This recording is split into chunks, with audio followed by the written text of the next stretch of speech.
You're watching EAC News. Thanks for joining us. US Ambassador of the United Nations on Sunday, March the 6th, has said that US troops would not be on the ground or in the air in Ukraine in the wake of the Russian invasion.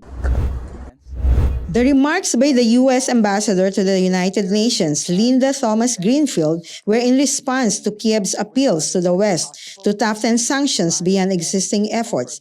It also requested more weapons, including a plea for Russian-made planes to help it repel Russian forces.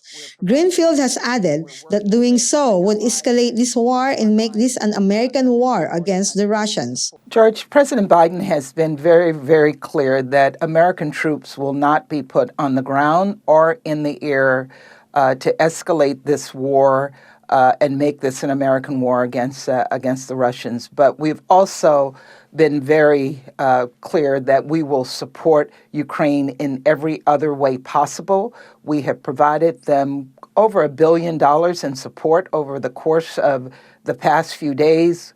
Billions prior to that. We're providing them training. We're working with our allies and the frontline countries, the border countries, to support their efforts as well. We've also been very clear that we will support Ukraine in every other way possible. We have provided them over $1 billion in support over the course of the past few days, Thomas Greenfield has also said.